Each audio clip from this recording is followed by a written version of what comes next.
Jadi tahap yang paling lama dari tahap bersuka. Nanti kalau sudah bisa mengatasi, lambat laun akan muncul ke tahap penerimaan atau acceptance. Oke. Mbak Ajeng, kalau kita bicara soal sampai ke tahap penerimaan, masih bergabung dengan kami. Mbak Ajeng tadi agak sedikit terputus. Baik. Oke. Jadi silakan dilanjutkan soal tahap penerimaan tadi. baik. Jadi tahap penerimaan itu tidak berarti langsung move on ya gitu. Ya. Belum tentu langsung udah bisa mengatasi semua dan kesedihan yang terjadi. Biasanya tahap seperti ini atau penerimaan adalah kondisi di mana seorang individu sudah sampai pada menerima realita kenyataan bahwa buruk telah terjadi dan memahami artinya bagi kehidupannya. Jadi bisa rasanya jadi berbeda gitu ya dengan kondisi yang ada. Ya. Gitu. Jadi ini yang akan membuat kita mengalami banyak perubahan-perubahan. Oke. Kita publik melihat langsung bagaimana tahapan keluarga menghadapi saat Ariel hilang, lalu dinyatakan tenggelam. Keluarga menganggap Ariel sudah wafat sampai akhirnya ditemukan dan betul Ariel meninggal dunia sampai saat ini. Apa yang Mbak Ajeng lihat dari penyikapan Ridwan Kamil dan Atalia Kamil yang tampaknya tegar di saat sisi kedukaannya atau rasa sedihnya pasti dirasakan informasi terbuka kepada publik karena memang Ridwan Kamil adalah pejabat, begitu informasinya pun dinantikan. Bagaimana Mbak Ajeng melihat ini? Kalau saya melihatnya dari sisi sebagai pejabat publik, tentunya Bapak Ridwan Kamil harus bisa tangguh menghadapi apa yang sedang beliau hadapi ya.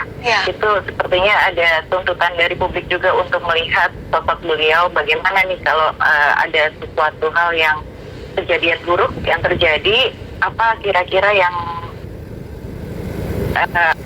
beliau. Dan saya lihat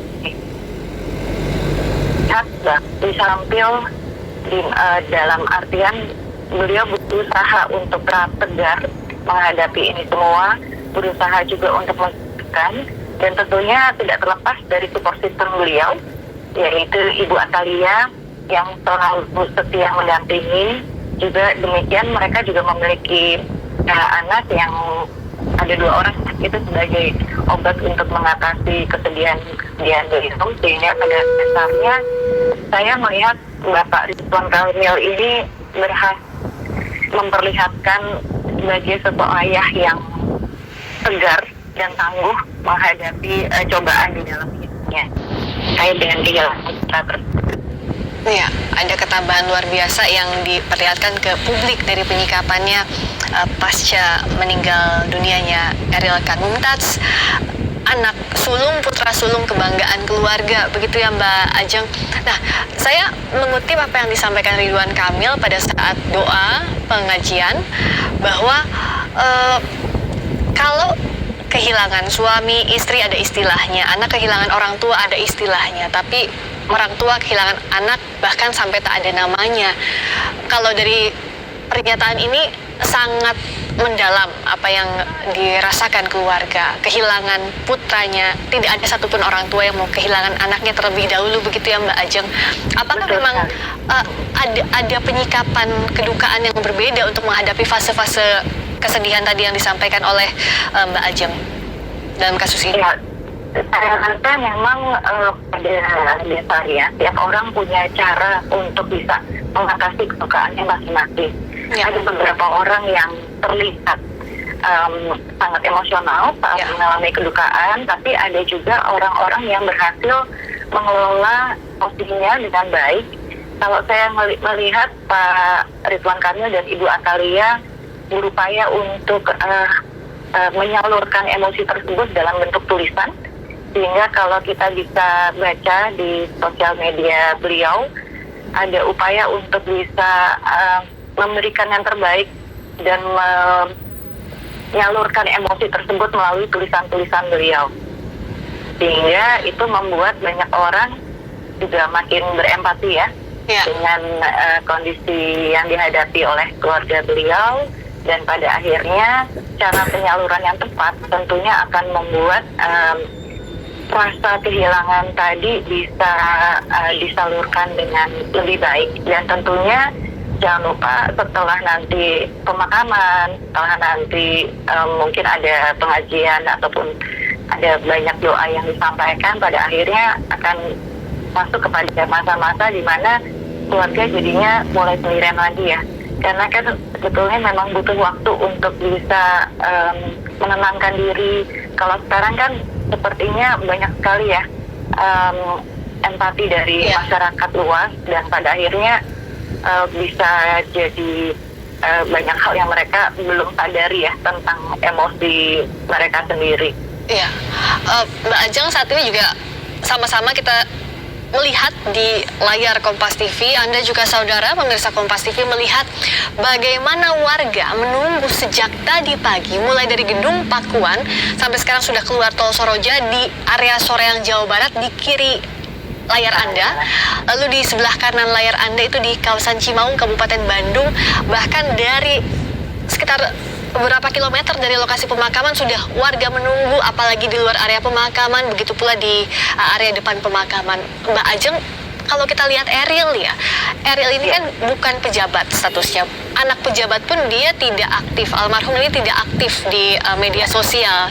Banyak yang baru tahu Eril setelah musibah ini, tapi ternyata di belakang ada banyak sekali kebaikan Eril yang satu persatu terbuka saat Eril wafat. Sampai warga memberikan antusiasme yang besar.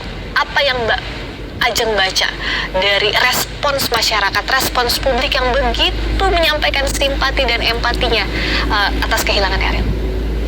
Saya rasa dari sisi psikologis masyarakat ketika melihat kedukaan yang sangat mendalam, dan bisa dibilang kehilangan Eril ini kan musibah yang cukup berat ya. Bukan sesuatu hal yang biasa terjadi, sehingga akan ada banyak emosi-emosi yang terkait dengan kondisi tersebut. Tentunya pada akhirnya saat masyarakat ikut terbawa secara emosional, sehingga akan muncul ikatan ataupun bonding, atau yang disebut dengan emotional bonding antara kejadian tersebut dengan masyarakat, dan pada akhirnya empati yang muncul tuh jadi sangat besar. Saya rasa pengaruh sosial media juga cukup signifikan terhadap kondisi kejadian saat ini, di mana semua orang sangat antusias mengikuti apa sih sebetulnya yang terjadi, bagaimana perkembangannya, dan pada akhirnya itu membuat ikatan emosionalnya makin besar lagi. Sehingga kita bisa lihat di hari ini begitu banyak masyarakat juga yang sampai turun ke jalan untuk menyampaikan simpatinya mereka kepada keluarga Eril, walaupun bisa jadi Eril memang bukan siapa-siapa, tapi kondisi yang terjadi dan kita bisa ikuti sudah hampir 2 mingguan lebih ya, dari musibah terjadi sampai pada hari ini, dan pada akhirnya Eril akan dimakamkan. Tentunya pada akhirnya membuat masyarakat seperti mendapatkan closing ya, ada penutupnya bahwa pada akhirnya memang bisa berbuah di mana keluarganya bisa tetap memakamkan Eril ya. Dan apa juga pengaruh misalnya cerita Eril ini kehilangan orang terdekat, anak, orang tua, kerabat, sahabat, banyak yang merasa kalau masyarakat sering bilangnya relate begitu, jadinya terikat, terhubung begitu Mbak Ajeng. Betul. Kalau kita bicara masalah kematian, biasanya kematian itu kan dialami oleh seorang anak yang kehilangan orang tuanya. Tapi kita bisa lihat kondisinya kali ini berbalik, di mana sang orang tua harus memakamkan anaknya. Sehingga kondisi-kondisi ini tentunya bisa jadi tidak hanya dialami oleh keluarga Bapak Ridwan Kamil, tapi juga dialami oleh sebagian masyarakat juga. Sehingga pada akhirnya kondisi ini membuat empatinya makin besar terkait dengan misalnya ketika menghadapi kedukaan itu seperti apa, bagaimana emosi-emosi yang terjadi, dan pada akhirnya memang kalau kita bicara berkabung itu belum tentu bisa selesai dalam sekejap ya, rasa berkabung tersebut, dan bisa saja dari masyarakat dengan kondisi kejadian seperti ini mereka jadi makin terhubung karena pernah mengalami kondisi berkabung yang sama dengan keluarga Bapak Ridwan Kamil.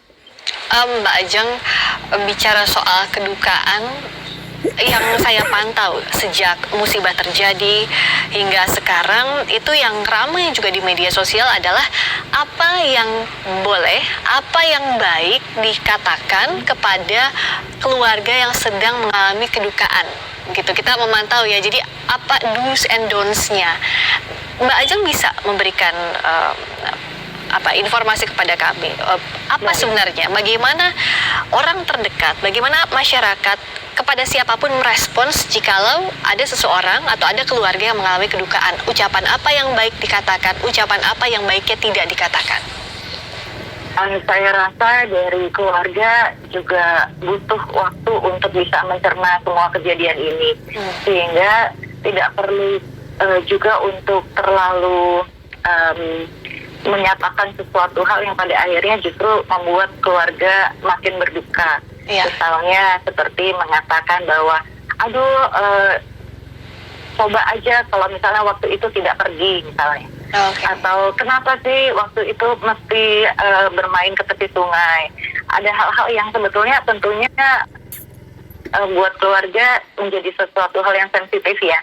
Sebaiknya ungkapkan kedukaan kita, berikan penghormatan juga kepada keluarga bahwa mereka tentunya mengalami kesedihan yang sangat besar, dan tentunya bahkan sekedar pelukan saja sudah bisa membuat keluarga merasa terobati ya, dibandingkan kadang-kadang kita berkata sesuatu hal yang justru bisa melukai anggota keluarga yang sedang berduka ini. Oke, jadi untuk mengungkapkannya pun harus menggunakan empati begitu ya. Betul. Karena kita tahu ini kondisi berduka tidak mudah bagi siapapun. Jangan sampai yang disampaikan justru melukai pihak keluarga. Termasuk memberikan ruang, tadi seperti yang Mbak Ajeng sampaikan. Betul. Keluarga butuh ruang untuk mencerna apa yang terjadi. Keluarga butuh ruang untuk tadi menerima fase-fase kedukaan. Nah, memberikan ruang ini seperti apa batasannya? Karena kan banyak, kalau tadi kita bicara Eril, banyak warga ingin datang langsung, ingin menemui pihak keluarga. Keluarga pun menyambut ini dengan terbuka ya, Mbak Ajeng. Nah, sebenarnya bagaimana? Apa yang bisa dilakukan jika pun misalnya memberikan ruang bagi keluarga menerima kedukaan ini? Memberi ruang bagi keluarga berarti memberikan mereka kesempatan untuk bisa mencerna emosi-emosi yang mereka jalani, sehingga menurut saya hargai kalau dari keluarga ada batasan-batasan tertentu. Misalnya dari keluarga meminta untuk masyarakat hanya mengunjungi makam di saat apa, ya sudah gitu, coba diikuti, sehingga itu merupakan bentuk apresiasi bahwa kita menghargai dan menghormati kondisi keluarga yang sedang sangat kehilangan, dan jangan sampai justru kita mengganggu mereka untuk sesuatu hal yang dikarenakan kita sendiri rasanya ingin berempati, tapi jangan-jangan justru membuat kondisi keluarga menjadi kurang nyaman ya. Gitu. Jadi misalnya nih ada kondisi di mana akhirnya berlama-lama di lokasi, padahal keluarga juga butuh untuk bisa beristirahat sebentar, karena tentunya keadaan yang kedukaan seperti ini akan membuat mereka sangat lelah.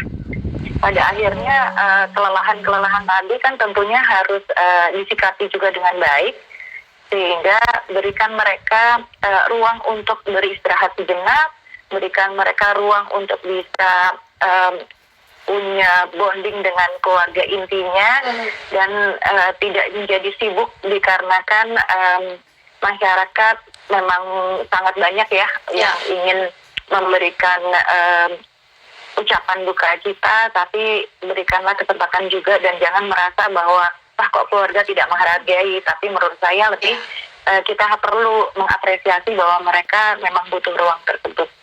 Iya, betul.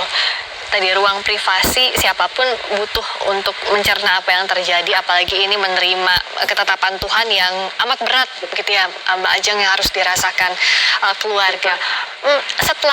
Setelah pemakaman selesai nanti, bagaimana orang terdekat bisa mendampingi? Katakanlah begini, siapa saja yang harus ada terus mendampingi keluarga inti lah, karena yang paling merasakan kan tentu ayah, ibu, adik-adik Eril ya, Mbak Ajeng. Siapa saja yang harus terus mendampingi betul-betul, jangan sampai merasa sepi. Kadang kalau setelah pemakaman orang-orang sudah kembali ke kehidupan masing-masing, sepi itu mulai terasa ya Mbak Ajeng. Betul, itu justru masa-masa paling menyiksa sebetulnya ya. Karena tidak ada aktivitas tertentu dan pada akhirnya membuat kehilangan keluarga makin terasa. Jadi tentunya orang-orang yang memang secara emosional dekat dengan keluarga bisa mendampingi, bahkan kadang tidak perlu berkata-kata, tapi ditemani saja keluarga tersebut sehingga pada akhirnya mereka mulai bisa beraktivitas kembali kepada rutinitasnya seperti biasa.